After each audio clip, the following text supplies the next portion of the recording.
All of my feelings gone. In my own head, I can't escape it. But I still never needed validation. According to my calculations, me plus you. Hello, everyone. Welcome back to the Circle Club. I'm here with my guy, Mr. Marvel himself, the prediction expert himself, Corey Sues. What's good, bro? How you doing? What's going on, man? Happy Friday. Happy Friday. Happy Friday. Yes, we're doing this on a Friday. We were beat yesterday. Bad. But we're here. That's all that matters. We did not get to talk about last week's episode 4, the way that ended. So I just wanted to get 30 seconds your thoughts on just what was your reaction when we hit those credits rolling, bro? When those credits rolled, to me, it really, I felt like at the time, I thought we were like heading towards a hard reset. I think when you were able to take a step back, you got to always remember that the series is going to be containerized to itself, right? So you can't really reset the entire MCU per se with a TV show, right? So the movie is still the main. Yeah, the thing that stuck out to me, right? And I think something I can go ahead and say because there hasn't been an actual confirmation of it, but I think with this episode and as we talk about it, we'll lean into it a little bit more in detail. But I think the thing that stuck out to me was it was confirming that it almost was a loop in a sense, and they're kind of coming back to that beginning. And something I thought out of it, and something that we've discussed is who really started the TVA, right? There's a lot going around about Kang being the one, and that's always been the kind of situation. People are flowing out OB. Me and Tyrone really talked a lot, and I felt like it was Loki, right? Like the way the series is playing out, the way things are going, the way that episode 4 ended, it made me really feel, and Tyrone, you can keep me honest to the audience, that's what I thought. I'm like, you know what? I think this is bringing us to the beginning of the loop. Like I've been saying on every single video, I felt like we were still in a loop. But the missing piece and the missing thing that justified why Loki was time slipping and all that is because he is the key that started the TVA, right? And I think we're going to get those details that confirms that, but they're fleshing out a lot of the outer layers of that onion like I described. But that's what really stuck out to me, is that Loki is the person who ultimately was the creator and the person who should be running the TVA because he's the original. Yes, absolutely. I think you hit the nail on everything there, man. I really have no notes. When you originally gave me your theory that Loki created the TVA, this is your theory, bro. This is your legacy piece. You know what I mean? This is what people will remember you by. You know what I mean? Like, this piece that you brought up where you're like, you're Loki. Once you said that, it's all started to click to me. I was like, this makes so much sense because we're stuck in a loop, right? We see this episode in the beginning. He's like seeing himself. He's seeing different versions of himself. He's like, I just walked through that door, but now that was me seeing me. And it's crazy. It's very chicken versus the egg. What came first? And we're sort of stuck in this Marvel chicken versus the egg moment right now. But ultimately, this episode is all about getting the band back together. But what was nice is we saw them in their realities before they were actually taken from the TVA or into the TVA. And we got just a little bit of moments from the characters, not too much. It didn't spend too much time, which was kind of nice. The big players, obviously, Mobius and Obi. They didn't tell us Mobius' original name. I'm not sure if you picked that up. And I thought that was a nice little touch. But, yeah, what was your thoughts on all that? I thought it was good. I thought it was a great way to almost like throw shades of like how these characters didn't really like fully lose themselves by being in the TVA, right? They all kind of have like a foundational base there that they kind of like took with them when it comes to like their personality and how they are, right? So that's something I really liked. I like that they didn't really waste our time like giving us the whole same spiel to every individual, and we kept the focus really on the two main individuals I think have the most importance, and I think it's Mobius and OB, right? OB as that person who I think can really help Loki establish the TVA, right? And Mobius as that individual who has like brought him on this path, who has made him almost this believer, right? And I think Yes. Mobius is that key for Loki, and is why we really spend more of that time with those individuals here in this episode. And then they're giving us more context with the other individuals that are also involved here to kind of add to the layers. But I like that they kept it focused on those two people specifically. Yeah, I mean, if you look here on this little moment that we got with Casey, right? So you see in this little moment with Casey how they decide to throw this little Easter egg in with him where he's Frank Morris. There was a 1963 3-man escape from Alcatraz, and like you said, like that's just like a nice little moment. It's not too much. It's something just to give us a little bit more about who Casey is, right? Without overdoing it. And I think that's just something that they've done really well throughout this series. Is just giving us tidbits of all the other characters, but not forgetting that we're here for Loki, for Mobius, for Sylvie, for the main sort of thing that it is. And I think those have been great supporting characters. And like a guy like Casey, you don't initially you go, whatever, he's just a background guy, got a funny line, right? But what they've done so well this season is really like developing those characters a little bit more and bringing them involved with a purpose. It doesn't feel like people are just on the journey because they're on the journey. They're a team. Yeah. And that's the whole point of the TVA. Yeah, 100%. Yeah, I like that too, right? I think it goes right back to like the DB Cooper thing that they did with Loki in season 1, right? Yes. Like finding like little Easter eggs and ways to like incorporate into like reality and real life situations. It goes back to like everything we used to talk about in our other videos, right?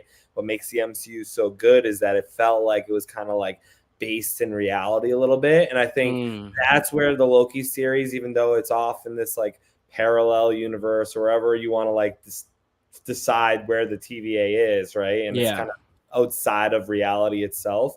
They do a good job of bringing it back to like more so our real life situation that makes it more relatable. And I think that's where a lot of projects may have slacked almost from the OG MCU formula and how they tie things in.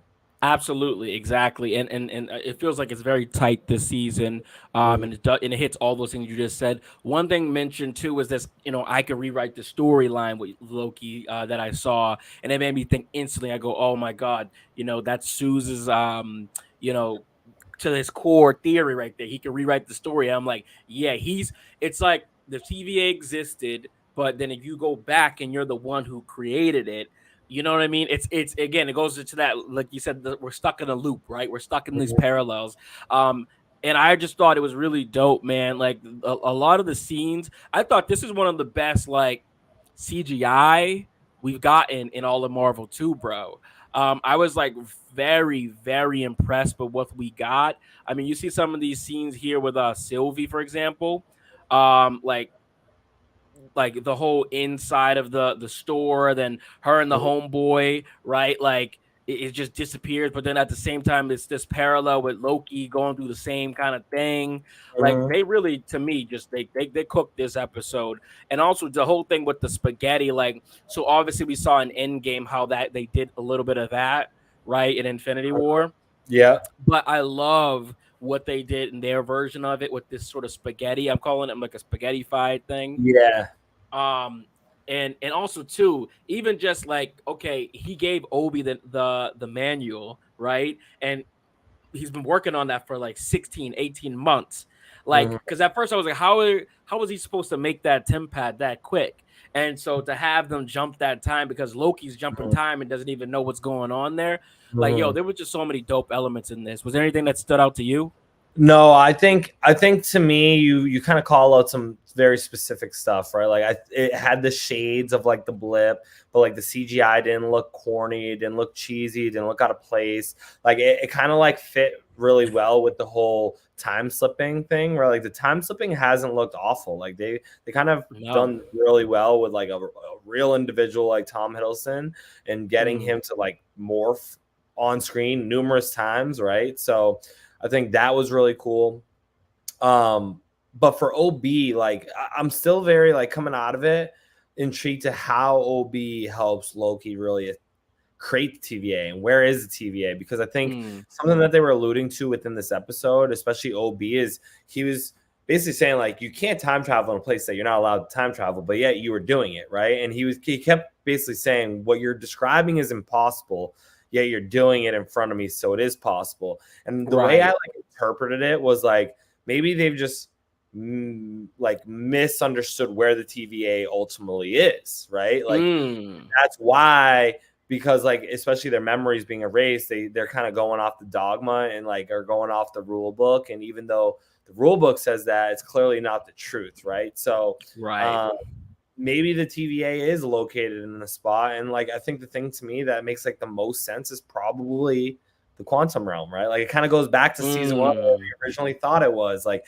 how can you put it? Like where could it be? Where can you put it? Like I'm not sure, but I think a lot of it is going to end up getting concluded in this last episode. I don't think this last episode is really meant to leave us with like a hard cliffhanger. I think it's going to really have a way to close the loop of the Loki series itself while giving us cliffhanger towards like a Secret Wars, the Kang Dynasty, like where we're heading.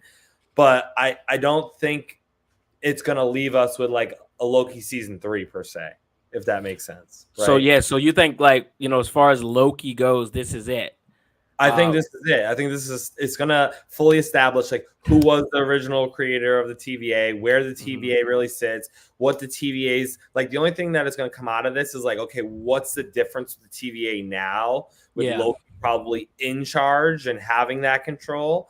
What does that do to the Kang who's now out on the loose trying to get claim power, right? Because I think it still leaves you in a position too, wondering as an audience member coming out of like a Kang dynasty, if like Kang were to win, which I would expect to before Secret Wars, is are we leading back to the TVA and what we saw in Loki 1? And that keeps you as an audience member in the same position as like the Thanos spot. Like, okay, is Thanos going to win? Like when you got all the way to the end of Endgame and then he's snapping that finger for a good half second there, I thought, I'm like, yo, did Thanos just end this all? Like, are we just hitting a quick reset until he flips the thing back around? We're like, you as an audience member need to feel that all the way to that last moment, even though you deep down in your core know the good guys are going to win coming out. I feel like, the more I'm listening to you, bro, I've been thinking for a long time. Yeah, you saw the wheels clicking, right? You're like, yo, this is on something, he's cooking.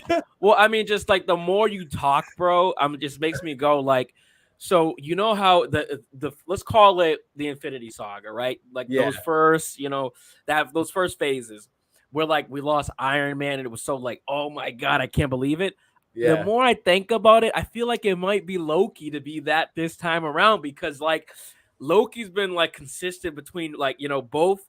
This is not the same Loki we had in the Infinity Saga. It's a new version, but he's the like connection between those past, physically, metaphorically, and literally with this TVA thing now, bro. Yeah. And Tom probably can only play Loki for so long, right? Like he might enjoy it.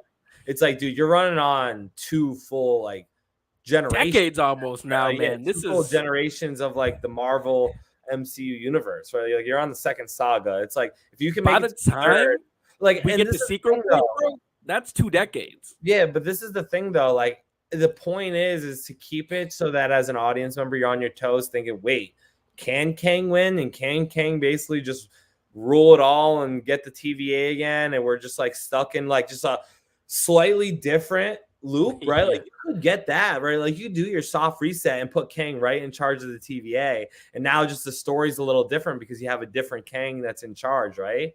Or in theory, right? Like you could leave Loki in charge and you could keep Tom rolling into the third saga, right? Like there's ways you can go about it, but I think the way you can keep people on their toes is by having Loki end the season as the ultimate original creator with OB of the TVA and have him be running the TVA. So they're there to help with the whole problem of Kang and the multiverse war, but you still leave it as an opportunity there within that whole Kang Dynasty Secret Wars to basically make you as an audience member think, yo, if this guy wins, he's basically going to lead the TVA again. And we're basically right back on the loop. Right. I mean, I guess it begs the question too, though, like, as we were seeing through a couple of these different graphics here, this one was funny. They said, "This is my, these are my Avengers." Low key, right now, it feels like this team is such a dope squad. But I think that's also like sort of, to me, it alludes to like the different teams that we're gonna have going forward, bro.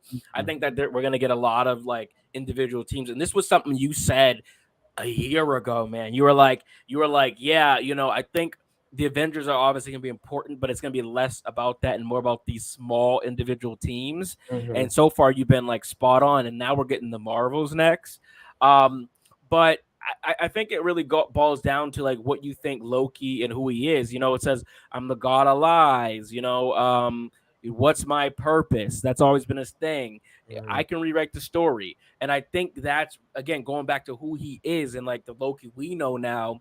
We've always said, and we've even said in some of our previous episodes, Mhm. Loki is always bad, or like Loki, he always screws it up, right? But he Mhm. can rewrite the story. And that's why I thought that was such a big line and moment for him, because I think the Loki that we sort of think and know is no longer.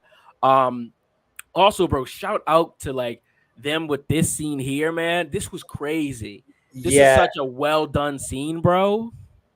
I was jammed up in that scene, honestly. You know what I was getting like some like you know what it kind of reminded me of, honestly, a little bit, and it's like apples to oranges, but like the Yeah. whole Harry Potter with the memories and like trying to Mm. like relive the memories. Like I felt like this was Loki at the very end, and this is why I think he's Yeah. the creator of it, right? Like he's the very end. He's the last person that's grasping onto these moments at the end of time, and then he finally like claims his power of time slipping, and he's able to move back forward or back to where he can like still save it, still rewrite it, like he just dropped it on us at the cliffhanger, right? So That's that's what I love, man. And that's why I was saying, our episode 2 weeks ago about, I'm like, this is like the prime Loki to me. This Loki is not destined to lose.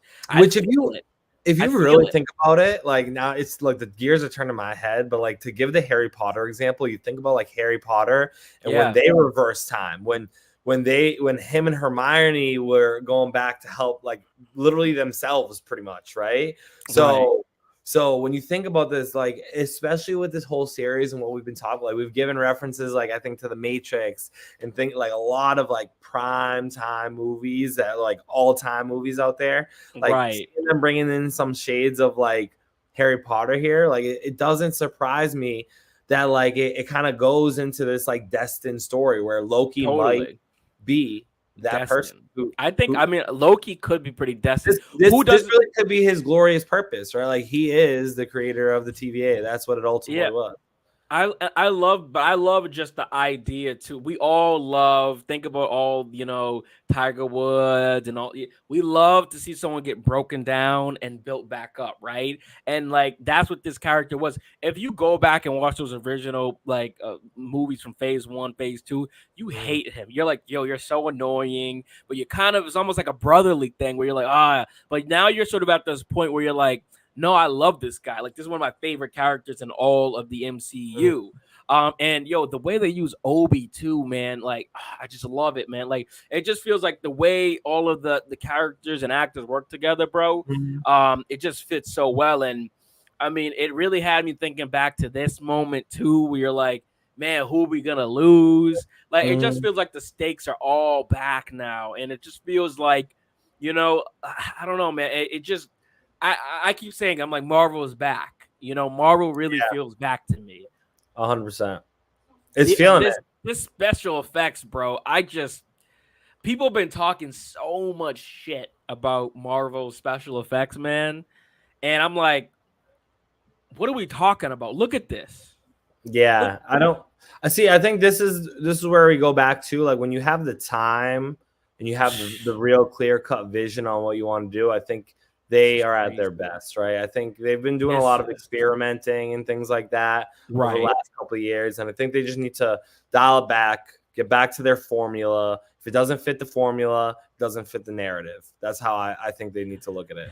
I mean, it's funny because I look at it almost like George Lucas. Like when he first made Star Wars, people were kind of like, oh, haha, that looks funny, or oh my God, puppets. But it changed the game. And I'm like looking at, like, if you really think about some of the things that Marvel has, have we rushed projects? Sure. You know, have we tried to beat a deadline? Who hasn't? You know what I mean? And there has definitely been some slippage. Don't get me wrong. I'm not going 100% Disney show here, but like, all I'm saying is, like, don't forget that these folks were the ones who really made CGI go to that next level. Yeah. You know? And when I saw this in this scene happening, I was like, when he was spilling it, like, I was like, what's going on with him? Like, I was like, is Kang about to walk through or what? And then once we start to get this spaghetti thing going on, I'm like, yo, is this it? And at first I was like, okay, maybe Sylvie, this is what she does. She goes to these places and then they start to branch off and she goes to some other place.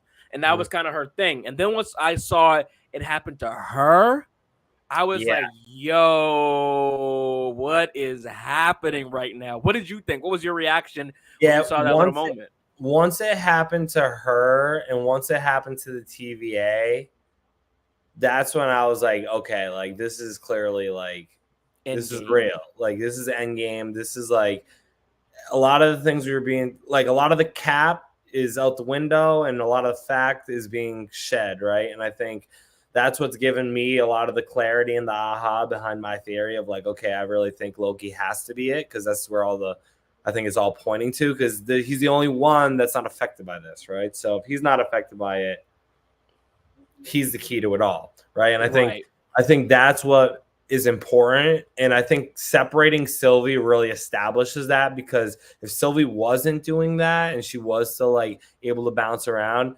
it minimizes Loki's importance, right? And it kind of brings us back to the end of season 1, where it's like it's either both of them or none of them. But now it's not that, right? And I think that is what makes me feel like, okay, now it's not really about the Loki and Sylvie thing. It's really just about Loki. Right. Yeah. Another quick thing before we kind of get on to the, like, you know, next episode and what we expect is this, and this goes right back to your point. They are who they are, right? So this is a scene with Casey. Remember in the beginning, give me the Tesseract or I'll gut you like a fish, Casey. And then, you know, he says if they catch us, they're gonna gut us like a fish. So it's like, you know, these little moments, right? That I didn't even realize. I didn't even pick up on that until you just showed me it. Honestly. Yeah. And that's why I'm like, man, like, I just think that ultimately, that's great writing. That's great writing. It's phenomenal writing, bro. And it's like it goes back to just what you said, that they're taking their time. They aren't, you know, we all want this to go 10 episodes. They're like, no, let's just get this tight, give you 6, make you want more. I don't know where we're gonna end after this, and that's a great transition and segue, because I don't know where we're about to go with this. But what I can tell you is this, my man.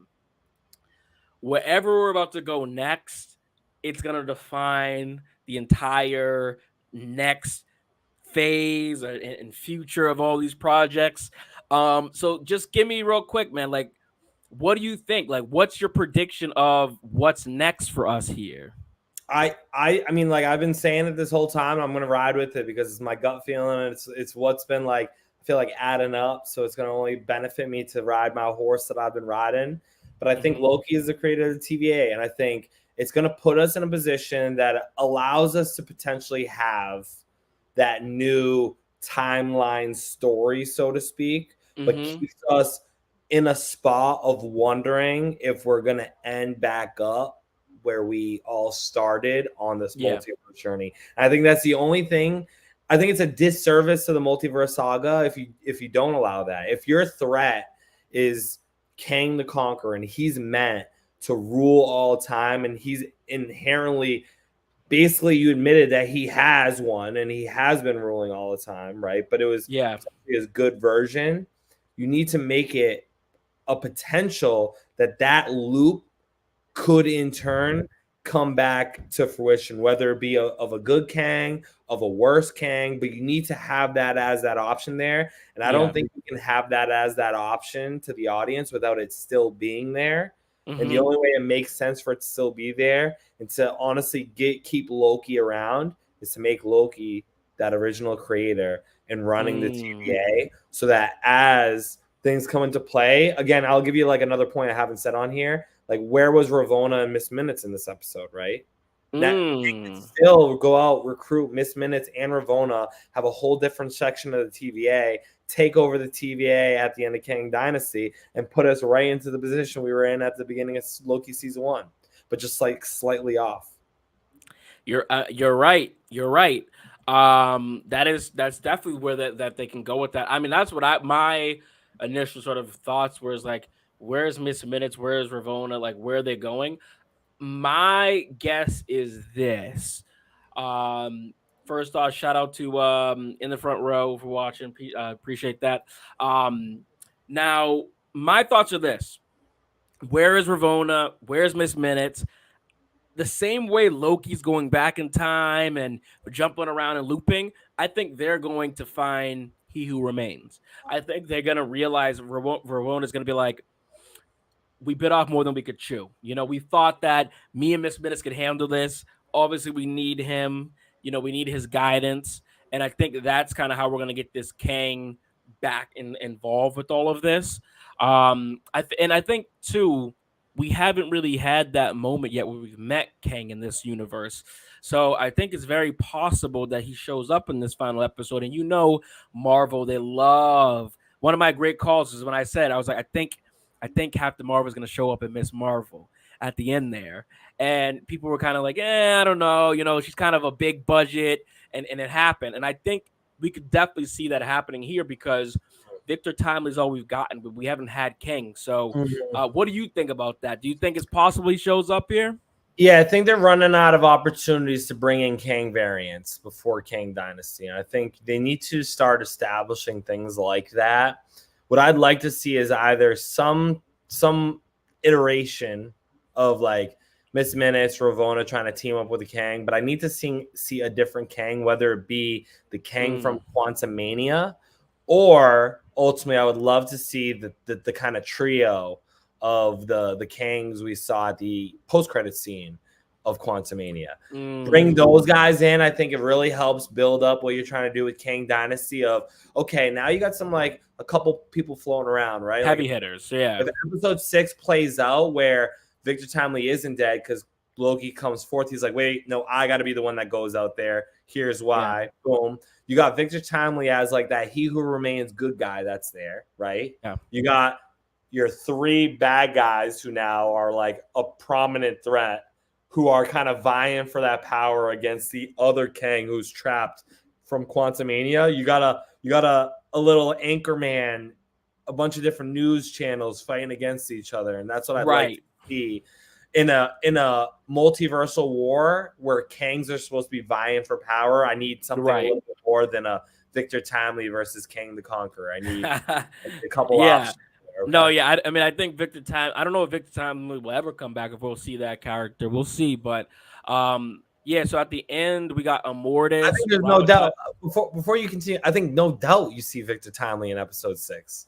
If Loki can come back in time and come back to that bridge moment where Victor Timely is about to walk off on there, and Loki doesn't stop him knowing he gets spaghettified. Loki's a bad guy, and he just wants to control the TVA, and he's been fooling us this whole time. If he does not stop that man from going out there, he's a bad guy.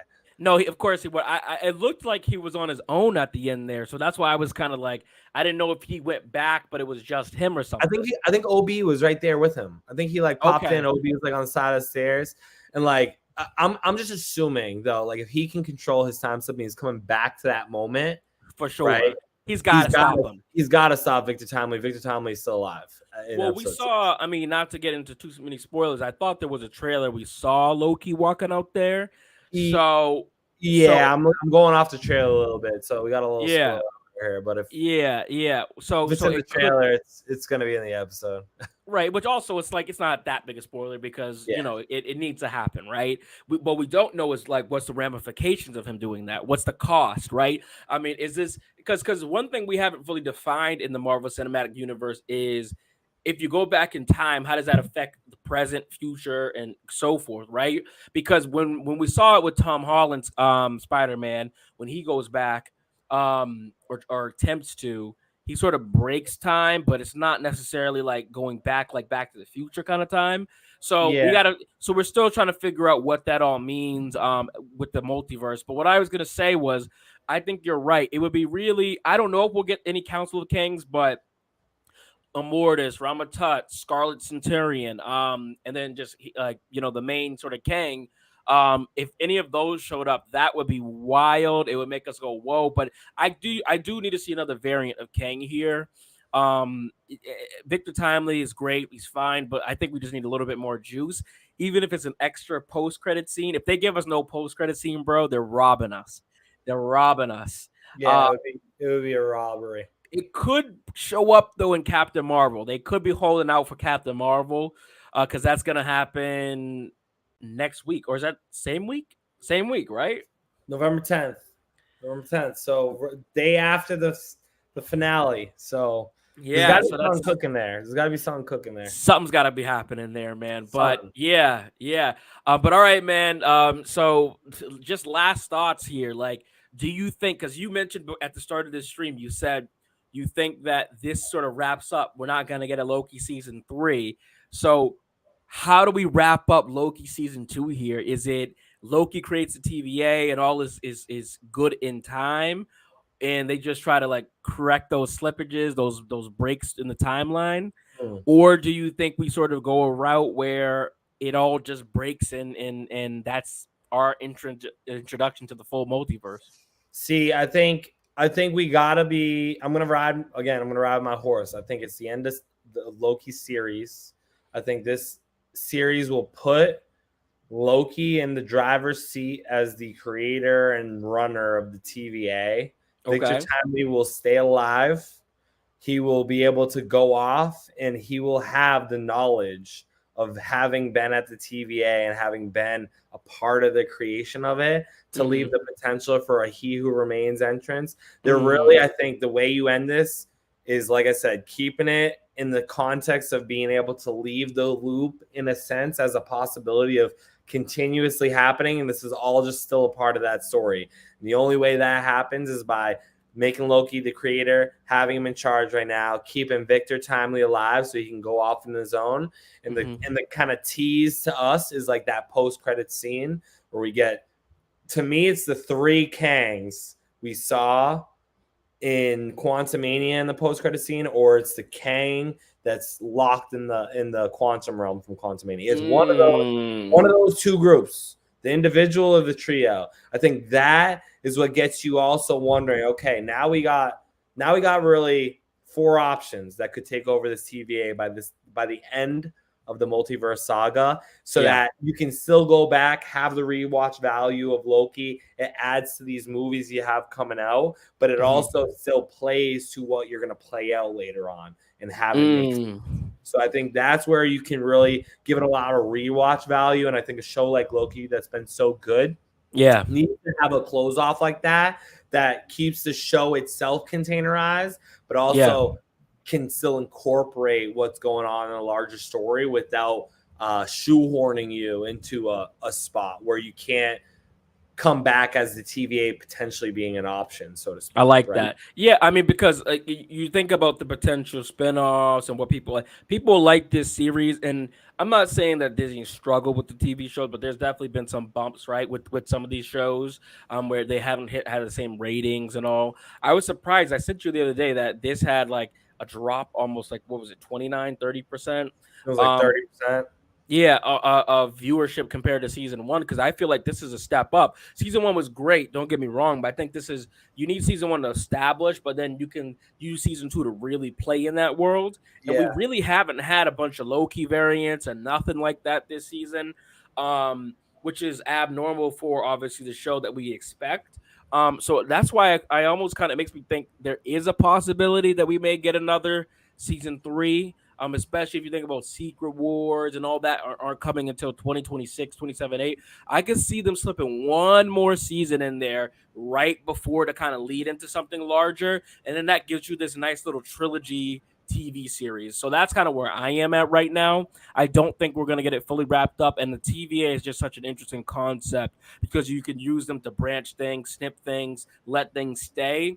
And I think it's sort of necessary. And I don't think it would make sense to bring the TV back in this next TVA in this next episode.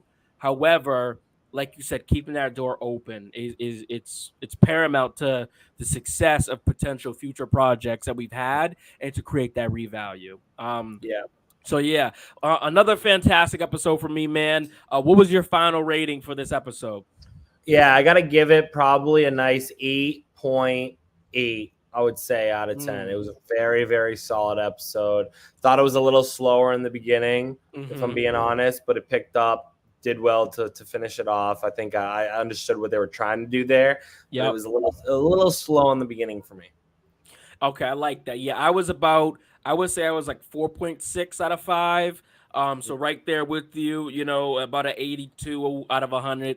And I think that for me, it was same thing. I was like, oh boy, are we gonna get this like let's meet the crew thing, and it takes too long, but it starts to pick up. Honestly, bro, if we had about 20 more minutes, I would have kind of loved to see where we're going next with this, and then kind of have it end almost like it ended a couple episodes where Victor like gets spaghettified and it's just done. Like I would have liked to end like right there, like maybe Loki's just about to step out onto it, because then you get into that final episode, you get the music, dun, dun, you know, and he's like walking out. By the way, man, the music is always popping too with Loki, man. Like they know how to make it really dramatic. It feels like Hans Zimmer, Dark Knight kind of thing. Oh you know yeah, what I mean? they've been doing yeah, exactly. They've been having like that type of music. That's a good example. Yeah. But all right, man, that's gonna do it. Unless you got anything else, brother, to share for this. Your theory, I think it's gonna hit. I think my man Loki is gonna create the TVA. I think that this was this season has been really strong to get us back and excited about Marvel. And I think going from this to the Marvels and in this new Echo trailer that just dropped, it has me really excited. It has me really excited. Man. What about you? Yeah, for real. I'm excited. You know, I just really hope. Shout out to my boy MT at the Heavy Spoilers, formerly New Rockstars. This theory, it's gonna be my legend, man. My legend, my stamp on the MCU right here. Absolutely, man. I think this is gonna hit for you. Real quick, man. Well, you know what? While I got you here, bro, let me steal you. Let me steal you for 60 more seconds, because I just have to know. Yo, you know, when you be asking me those 60-second questions, it turns into 60-minute conversations. It won't. I promise you. It's gonna be quick. I just have to get your thoughts. They just dropped, bro. They just dropped this Echo series, man. This is what I'll say. I already know where you're going with this. This is your question: is what am I thinking? How am I feeling? What's my excitement for Echo? I'll tell the people this. You all know I'm a Marvel person. Y'all know I'm a Marvel expert. You know I hit the nail on the head. I've been saying for months I could care less for an Echo commercial, TV show. I don't know why they made this show. I don't know what it was about. Waste of time. Zero excitement. They dropped this trailer today. I instantly messaged this kid right here, Tyrone. I was like, yo, I have never gone from 0 to 100 since I've heard Back to Back by Drake. This is it. This is the type of content I'm looking for. If you're gonna dip into characters like this, you gotta make it like the Netflix gritty. It's gotta be gritty. It's gotta be dark. Like especially Kingpin, Daredevil, Punisher. Those guys, you're gonna start incorporating them. Blood, man. I need the rated R. I've been looking for the rated R. I never would have expected mature. I'm ready to go. Right. If you haven't seen this trailer, trust me, at some point, you're going to see what they do in this trailer. And you're going to be like, yo, this is made by Disney? I had no idea. Right. January, this is dropping, man. January 10th, Disney Plus and Hulu. Don't forget to set your settings. The only way you can get it, change your settings to adult only, people. Oh, yeah, you'll have to, man. So someone said that you're looking at here discussing film. Those who watch scenes from Echo describe the series as similar to a cable drama series, Daredevil, Breaking Bad, and John Wick. Bro, you totally get that. I've been joking calling this Echo since I've seen the trailer. This is killer of the flower Marvels. You got the Native American stuff going on in the background. You got trauma, family backgrounds. It's gritty. There's blood. There's gun and violence. Like mature. I'm like, yo, this is gonna hit in a way that a lot of us. Look at this final scene, bro. Them walking together like that, like father daughter, sort of like, oh, bro, this is gonna be dope. It's gonna be so fire. But all right, man, that's gonna do it. Thank you for coming on as always, bro. You're a legend as always, man. Make sure you guys subscribe and check out, what's next Instagram, what's next TCC, Instagram, TikTok, all those other things. My man Corey's going to get popping back on there as we get into these next phases and hit into that winter. Thanks for coming on as always, bro. And as we always say here, just be you. Peace